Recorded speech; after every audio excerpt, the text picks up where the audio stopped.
Assalamualaikum warahmatullahi wabarakatuh. Apa kabar anak-anak semuanya? Semoga anak-anak semua dalam keadaan sehat walafiat.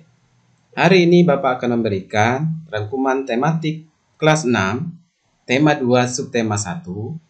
Ada 5 muatan materi yang akan kita pelajari pada hari ini, yaitu PPKN, Persatuan dan Kesatuan, Bahasa Indonesia, 5W dan 1H. Selanjutnya, IPA, penyesuaian makhluk hidup. Terus materi selanjutnya IPS, proklamasi kemerdekaan. Materi yang terakhir adalah SBDP tentang tari kreasi. Sebelum pembelajaran kita mulai, mari kita berdoa terlebih dahulu. PPKN, Persatuan dan Kesatuan.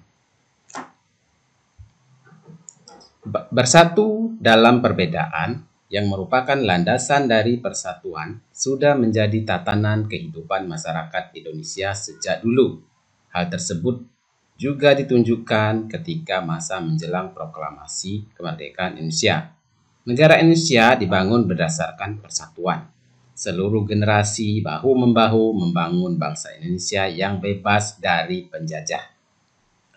Dapatkah kamu bayangkan apa yang terjadi apabila saat itu mereka tidak bersatu? Manfaat persatuan dan kesatuan. 1. Mempererat tali persaudaraan. 2. Meningkatkan rasa nasionalisme antar masyarakat.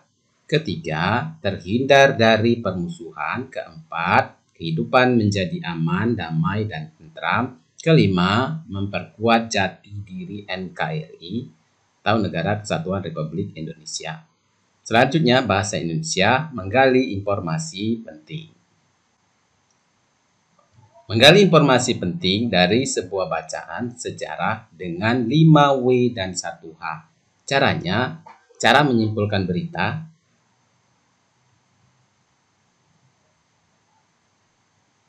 1. Simaklah berita dengan sungguh-sungguh. Kedua, catatlah gagasan pokok dari berita tersebut. Ketiga, simpulkan gagasan pokok tersebut. Berikut penjelasan masing-masing unsur dari 5W1H. What atau apa berkaitan dengan peristiwa yang terjadi. Where atau di mana berkaitan dengan tempat di mana peristiwa tersebut terjadi. When atau kapan berkaitan dengan waktu peristiwa terjadi. Who atau siapa berkaitan dengan pelaku peristiwa. Why atau mengapa berkaitan dengan latar belakang terjadinya peristiwa. How atau bagaimana berkaitan dengan proses terjadinya peristiwa.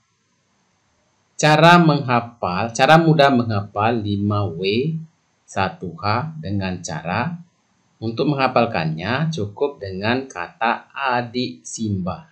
Ini adalah singkatan dari A apa, di mana, K kapan, siapa, M mengapa, ba bagaimana. Adik Simba. A apa, di mana, K kapan, siapa, M mengapa, ba bagaimana. Adik Simba. Selanjutnya kita masuki materi IPA adaptasi tumbuhan. Tumbuhan beradaptasi untuk mempertahankan hidupnya. Adaptasi adalah ciri-ciri khusus yang dimiliki tanaman atau tumbuhan untuk hidup pada tempat atau daerah tertentu. Tanaman teratai. Teratai tumbuh di air. Agar dapat menyesuaikan diri, tanaman ini memiliki akar di bawah permukaan air. Tangkai daunnya tumbuh menjalar hingga daun teratai dapat mengapung di air. Pohon bambu mempunyai ciri khusus yaitu mempunyai bulu-bulu halus yang tajam. Bulu yang tajam terdapat pada batang. Bulu tersebut melekat kuat dan dapat menyebabkan gatal.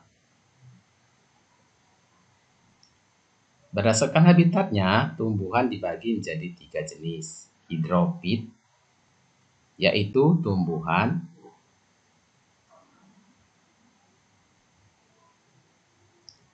yang sebagian besar tubuhnya ada di permukaan air. Akarnya berada di air, memiliki rongga udara dalam batang atau tangkai daun. Daunnya muncul ke permukaan air. Contoh tanaman ini kangkung, teratai, dan enceng gondok. Selanjutnya adalah hygrofit. Tumbuhan ini adalah tumbuhan yang hidupnya di daerah lembab. Seperti pada gambar ya, tubuhnya terdiri atas bagian-bagian akar, batang, dan daun. Batangnya pada umumnya tidak tampak karena terdapat di dalam tanah. Daun yang muda umumnya melingkar atau menggulung. Contoh tanamannya adalah pakis dan tanaman lumut. Yang ketiga adalah xerophyt. Seperti pada gambar, tumbuhan yang hidup di daerah yang kering. Tumbuhan ini memiliki daun tebal, sempit, kadang-kadang berubah bentuk menjadi bentuk duri, sisi atau bahkan tidak mempunyai daun. Batangnya tebal dan punya jaringan untuk menyimpan air. Akarnya panjang. Contoh tanaman ini adalah kaktus, pohon kurma, lili gurun, dan lidah buaya. Selanjutnya materi IPS tentang Proklamasi Kemerdekaan Republik Indonesia. Proklamasi Kemerdekaan Indonesia yang dilakukan pada tanggal 17 Agustus 1945 menjadi tonggak sejarah di mana bangsa Indonesia berhak atas kemerdekaan dan wajib mempertahankannya. Diawali dengan dijatuhkannya bom atom oleh tentara Amerika Serikat pada tanggal 6 Agustus 1945 di kota Hiroshima dan pada tanggal 9 Agustus 1945 di kota Nagasaki. Jepang akhirnya menyerah pada tentara sekutu. Peristiwa ini dijadikan kesempatan untuk bangsa Indonesia untuk segera membebaskan diri dari penjajahan bangsa lain. Teks proklamasi ditulis di rumah Laksamana Tadashi Maeda, Jalan Imam Bonjol nomor 1.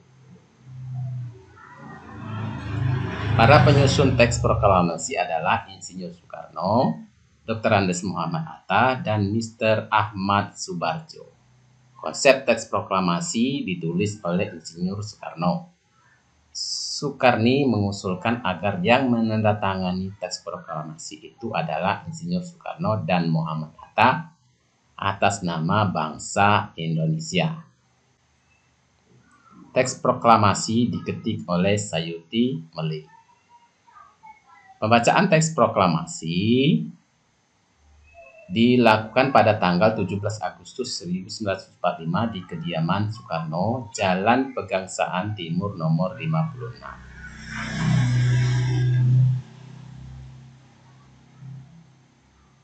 Acara dimulai pada pukul 10.00 dengan pembacaan proklamasi oleh Soekarno dan disambung pidato singkat tanpa teks. Bendera merah putih yang telah dijahit oleh Ibu Fatmawati dikibarkan.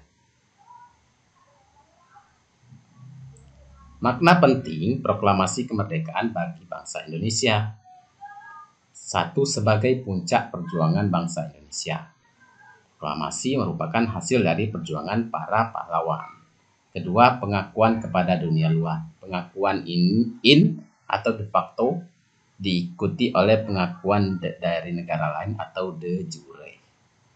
Ketiga, menaikkan martabat bangsa Indonesia. Indonesia adalah negara yang bebas dari penjajahan. Keempat, perjuangan bangsa Indonesia sebagai negara baru. Indonesia adalah negara yang dibangun oleh rakyat dan untuk rakyat. Tonggak sejarah negara Indonesia. Pembacaan teks proklamasi merupakan awal dari masa kemerdekaan Indonesia yang terbebas dari belenggu penjajahan. Tokoh proklamasi kemerdekaan Republik Indonesia. Yang pertama adalah Insinyur Soekarno atau Bung Karno. Lahir di Blitar pada tanggal Jawa Timur tanggal 6 Juni 1901 dan meninggal di Jakarta 21 Juni 1970. Menandatangani teks proklamasi atas nama bangsa Indonesia bersama Bung Hatta, Presiden pertama Republik Indonesia. Selanjutnya adalah Dr. Andes Muhammad Hatta atau Bung Hatta, lahir di Bukit Tinggi, Sumatera Barat, 12 Agustus 1902. Beliau wafat di Jakarta 14 Maret 1980 pada usia 77 tahun.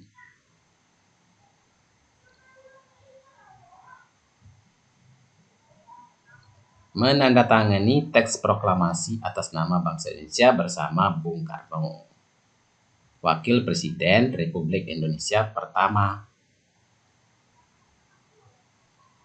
Selanjutnya ada Ahmad Subardjo Djoyowadi Surejo, lahir di Kerawang, Jawa Barat, 23 Maret 1896 dan wafat 15 Desember 1978 pada umur 82 tahun.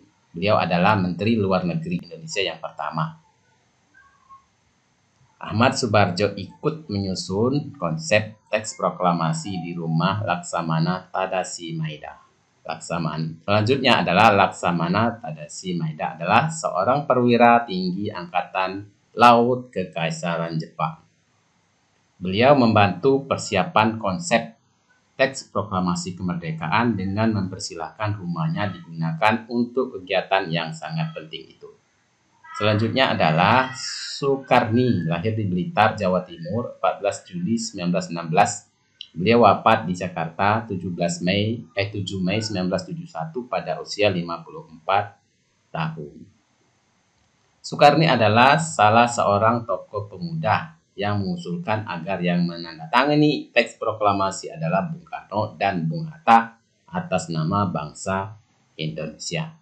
Fatmawati yang bernama asli adalah Fatimah, lahir di Bengkulu pada tahun 1923 dan meninggal dunia Jakarta pada tahun 1980.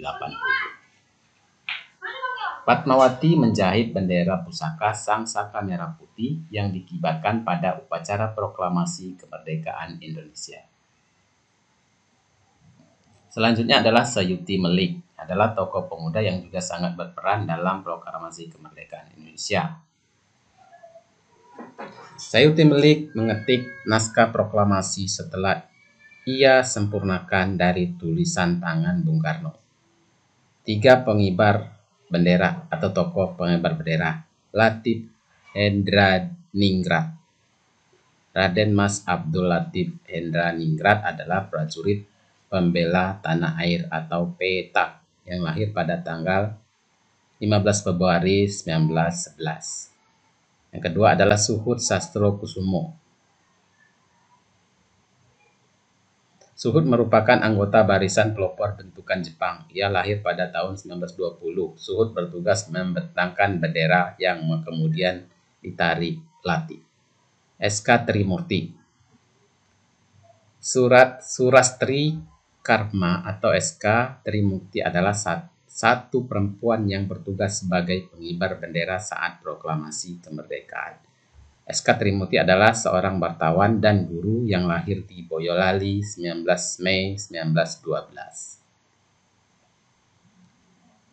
Selanjutnya kita masuki SBDP, yaitu tentang tari kreasi. Seorang penari harus memperhatikan perpindahan, pergerakan, dan pergeseran posisi saat menari. Pola lantai adalah pola atau dena yang harus dikuasai oleh seorang penari dan berfungsi untuk membuat posisi. Pola lantai pertama adalah pola lantai vertikal atau lurus. Tari klasik banyak menggunakan pola lantai ini. Penari membentuk garis vertikal, yaitu garis lurus dari depan ke belakang atau sebaliknya. Selanjutnya adalah pola lantai diagonal. Penari berbaris membentuk garis menyudut ke kanan atau ke kiri. Selanjutnya adalah pola lantai garis melengkung. Penari membentuk garis lingkaran. Tari rakyat dan tari tradisional banyak menggunakan pola lantai ini. Pola lantai ini memberi kesan lemah dan lembut. Demikianlah, terima kasih. Assalamualaikum warahmatullahi wabarakatuh.